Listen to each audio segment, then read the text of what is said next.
Hello, everyone. It's Thursday, October the 26th. We've got some guests that are joining me today. Our Chief of Staff, Brian Abraham, and others if need be. But I'm going to try to get through this as quickly as we can. But, President Joe Biden has asked that we lower our flags to half staff, for the folks that we just lost at Lewiston, Maine. I think, this has been another mass shooting that's happened, and I think there's been 26 people killed, a lot of people injured and everything, but tough stuff, just tough stuff. I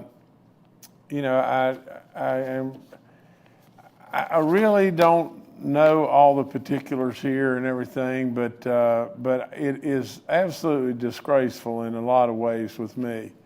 But so what we've done is we've moved forward, and we've moved forward quickly in regard to this. But today I'm thrilled to announce a $3.8 million grant that is funding, for opportunities for West Virginia's seniors at our senior centers. The net of the whole thing is, through COVID and everything, we had a lot of Fed dollars come in, and we had more and more people taking advantage of meals and different things at our senior centers. And then all of a sudden, the Fed dollars dry up, and then we've got people that are on a wait list of all things. Well, when I heard about this, there's no way.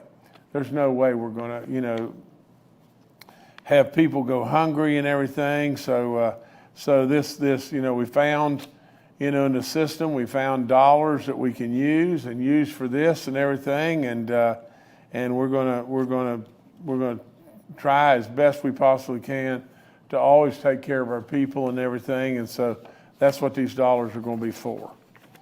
I have appointed Jeffrey R. Stevens to represent the 6th District, which serves Marshall County in the House of Delegates, and Jeff Stevens replaces Charlie Reynolds, who resigned earlier this month. I just got through from Rampage Elementary School, at Boone County, Game Changers, 5th school in Boone County that Game Changers has entered and has gotten into, and from that standpoint, the place just packed with kids and everything. They were all dressed up in their Halloween costumes, and honestly, all you've got to do, all in the world you've got to do to see how we're doing in West Virginia and the goodness all around us, go to a school. Go to a school and just spend some time there. Honestly, it's always the best part of the day for me. As far as Ramage, elementary school, what a job they're doing, what a job the teachers are doing, how much love there is in the room from the standpoint of how much the kids love their teachers and respect the administrators and everything. It's just great stuff. So to all those there and everything, I really appreciate the day, and to Game Changers, thanks for all you're doing in trying to at least bring real awareness that is really going to put a dent in this opioid situation and all the terrible effects of drugs that get into our kids and get into our adults as well. So a big day, and a big day in Boone County. So we just got back. We do appreciate all the folks having us there. From the standpoint of the Governor's Almost Heaven art exhibition and everything, we are asking for a postcard to show your artwork, and to illustrate the magic of stargazing at your favorite West Virginia state park or public lands. So please send those in. They're open to all students from K through 12, and the winning entry will later be used by the Department of Tourism to personally invite travelers to the state of West Virginia. It's just great stuff and everything, but please get your artwork in and everything, you know, on a postcard and you know, of West Virginia Park or public lands, you know, illustrating stargazing at your favorite park or public land. From the standpoint of Kathy and all the good stuff that they're doing with communities and schools, all these incredible dogs that they've placed in schools that are therapy dogs that are doing phenomenal work and helping our kids and helping them get through, you know, maybe difficult days and just helping them become better and better and better students. So this year's theme, you know, is going to be called Deck the Halls with Doggy Paws, and it's celebrating West Virginia's cherished canine companions. And it's going to, this holiday season is approaching, and I'm excited to announce this for Kathy. And so get your, I'm going to read, I guess I'm going to read on here. It says, the First Lady really loves this initiative because it brings out our most creative students from all around the state. We encourage students to draw inspiration from the Friends with Paws school therapy dogs and our beloved pet baby dog as well, as they create their own ornaments. You know, in January 2024, the 4 winning ornaments will be donated to the West Virginia State Museum, where they will become part of a permanent collection. And again, the holiday season is approaching, and I'm excited to announce the 2023 First Lady Student Ornament Competition. And here's another one right here. This is the artistry competition. We've done this over and over and everything. This year's theme is celebrating Christmas in West Virginia. The goal is to show what makes Christmas truly special in this great state.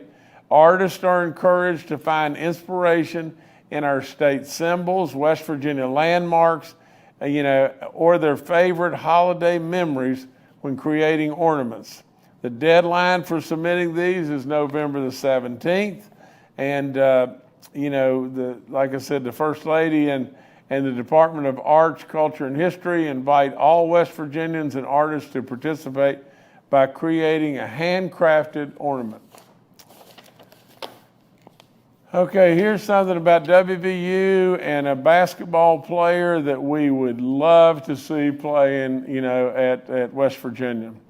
But Raekwon Battle has absolutely been denied a waiver request and everything to allow him to play. And, from the standpoint of, I'm a coach and I'm involved with a lot of kids, and especially been involved with a lot of athletes over many, many years. I coached high school boys basketball. I coached a men's semi-pro team for a while. Truly, kids have, so many pressures today. From what I understand from the coaches at WVU, this kid needs to play basketball. He needs it really bad, and they're worried about him. So from this standpoint, I'm going to write a letter to the NCAA requesting that they reconsider this decision, because we want him to play here, and he loves being here. And absolutely, I'm going to do everything I possibly can to at least try to convince them to reconsider their decision. Okay, we've got more waterfalls that are available to you, on this waterfall trail. The 2 that are listed now that are coming on are Cranberry Creek Cascades and the Little White Stick Falls. They're both in Raleigh County. You can get more information on that and follow that through with tourism and everything. West Virginia abounds in waterfalls, and they're beautiful beyond belief, and we want you to go to as many as you possibly can. You've heard a whole lot about our fall foliage report. It's the 4th week in October. Probably now we're shifting well, I'm going to read this to you. The latest update from the West Virginia Department of Tourism confirms this season is among the best in recent memory, and the Northern Panhandle is currently at its peak. Okay, we dedicated or cut a ribbon at the dedication of a new veterans nursing facility in Beckley, West Virginia. It's going to be called the Charles Calvin Rogers Veterans Nursing Facility in Beckley, West Virginia, and it overlooks where you can see the Raleigh County Civic Center and the Beckley Little League fields. This man, the accomplishments of Charles Calvin Rogers are unbelievable. If you'll just think about it and everything, he is a Medal of Honor recipient, and we lost him a few years back, but he attained the rank of general, and so I don't know how we could have selected anyone more fitting than Charles Calvin Rogers. So this is going to be a 120-bed facility, and I've said it 10,000 times, but we owe everything we have in this life to those that gave the ultimate sacrifice, those that served us and are our veterans, and those that are in the active military today. So good stuff. I always say they ask so little and they've given so much, but boy, it is really true. But nevertheless, I've really pushed hard for this for a long time, and finally we've got it across the finish line. Okay, this kid here is doing it, but Tyson Badgett is really lighting it up, and Darnell Wright are both starting now for the Chicago Bears. I just think it's really, really, really special when you're reading about two kids, one that played at Martinsburg, the other played at Huntington, and good gracious sakes of living, they continue to make their way, and a lot of people may have thought, well, they're not going to quite make it or whatever it may be, and they're showing off, and they're showing off for all of us. And another West Virginian, Ken Kendrick, Ken is the owner of the Arizona Diamondbacks, and I texted him after Game 6, and basically he texted me back, and here's what he said. He said, we're a group of overachievers, and we're really excited about all that's happening. That's after they won Game 6 to tie it up and everything, but Ken has been a great West Virginian, and forevermore he's a good friend, and I congratulate him beyond belief. My text I sent back was, it's always so much more fun to be with overachievers, and it's ever so true. But Ken, way to go, and congratulations. What a big thrill. I mean, that's all there is to it. But that's all I've got. So Ken, from Princeton and everybody in West Virginia, congratulations, and Tyson and Darnell, way to go. All right, thank you, Governor. Let's now go to questions from the media. First up, Charles Young with WV News. Charles Young with WV News. Governor, I was wondering if you could give us a little bit of information about the rationale behind transitioning the COVID dashboard to what is now the respiratory dashboard. And I know that, the dashboard stopped being published on the 11th, but going forward, are we going to publish weekly COVID deaths? There are monthly deaths within the dashboard, but I can't find any more granular level information than that. Thank you. Okay, we're going to have to turn down the volume a little bit, CJ, because I think I got it, but no, maybe somebody needs to tell me one more time. But Charles, if basically what you're saying is we're transitioning out of COVID into other respiratory diseases on our dashboard and everything. Charles, I would say this. I would say that COVID hadn't left us. I mean, that's all there is to it. And at the end of the day, I really, really believe that we ought to continue at least to make reference to where we stand or what's happening in regard to COVID. But really, if you really step back from it, you know, the flu is tough stuff as well. And so we want to update you from time to time. We'll do it probably on a weekly basis and everything, or a bi-weekly basis. And maybe, Brian, you heard Charles better than I, and you're out there. Maybe if you can update us a little bit better. Yes, Charles, it's our understanding that DHHR health officials made the determination to add RSV and flu to the overall dashboard and do a combined respiratory illness dashboard. I think they're still trying to make some adjustments that would include the data the governor's talking about, which would be breaking out each one. I'm not sure that that's made it on there yet, but that was a decision made by health officials to, they think, best accurately depict where West Virginia currently stands.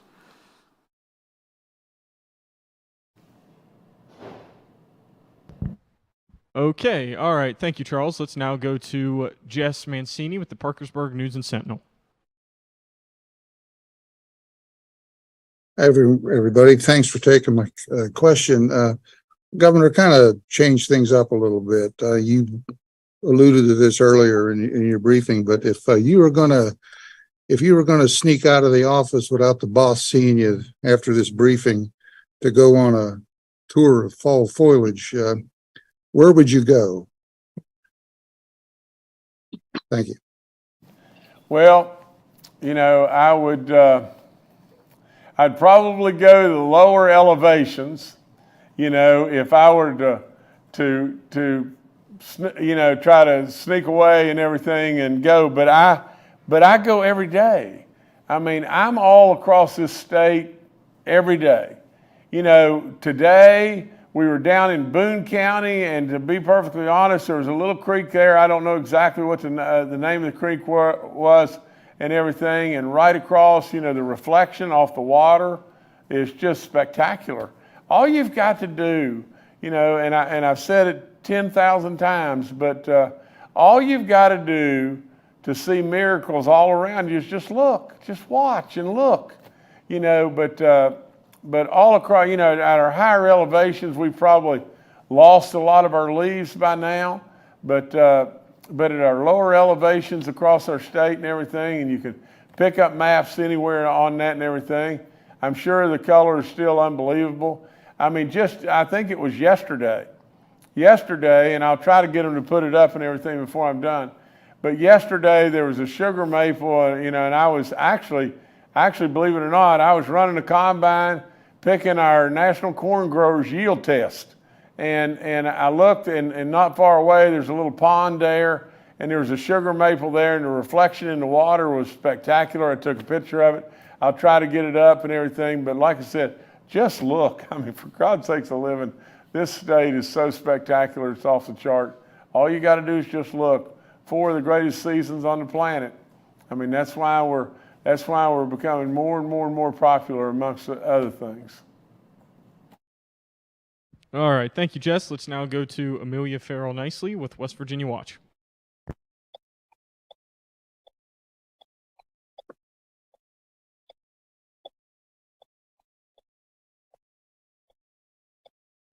Amelia, can you hear us?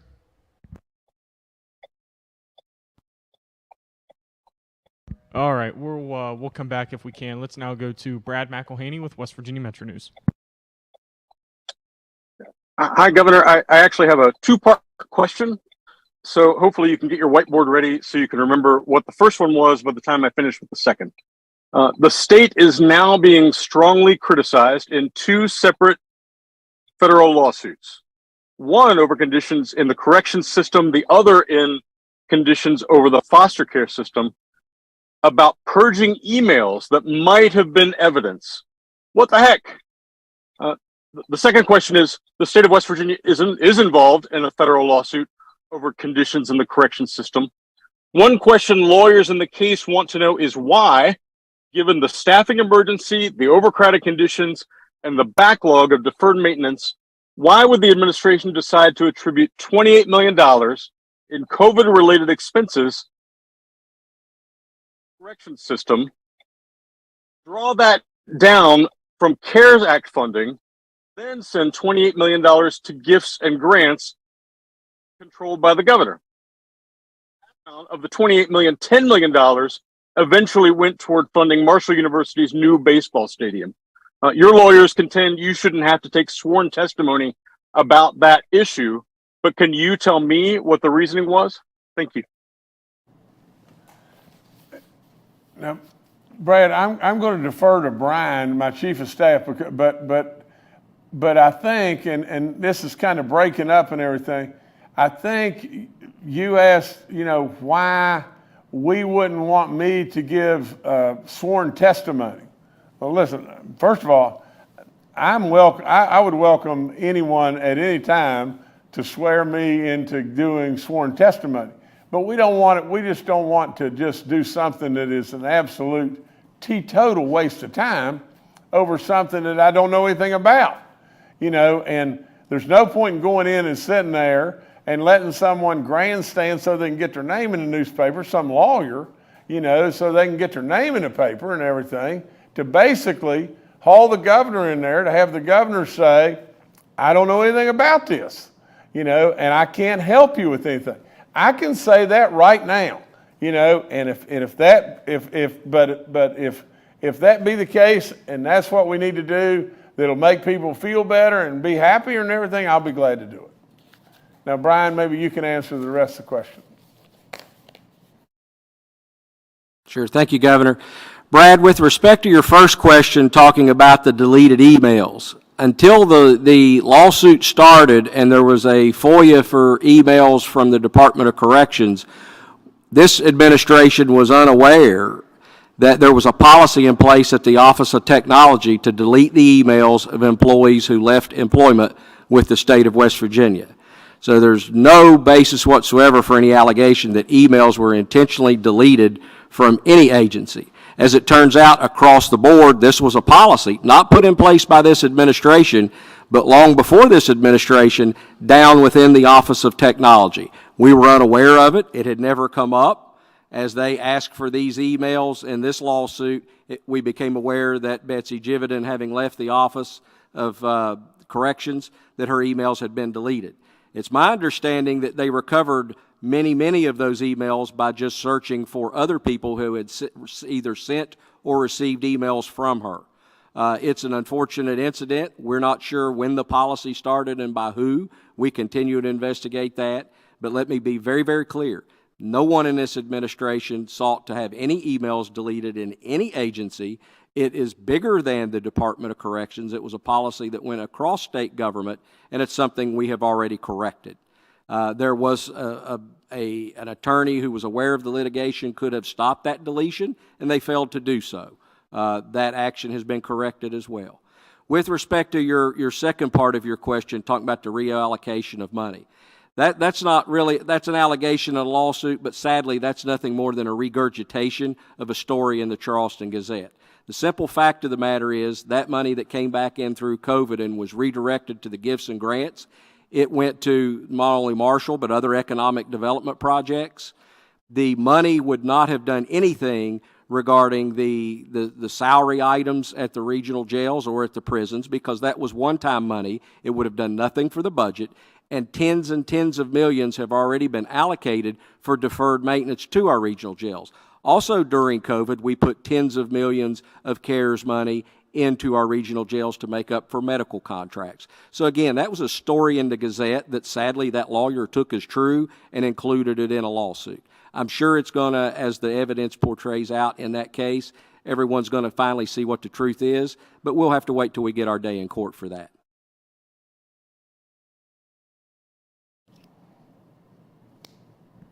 All right, thank you, Brad. Governor, back to you.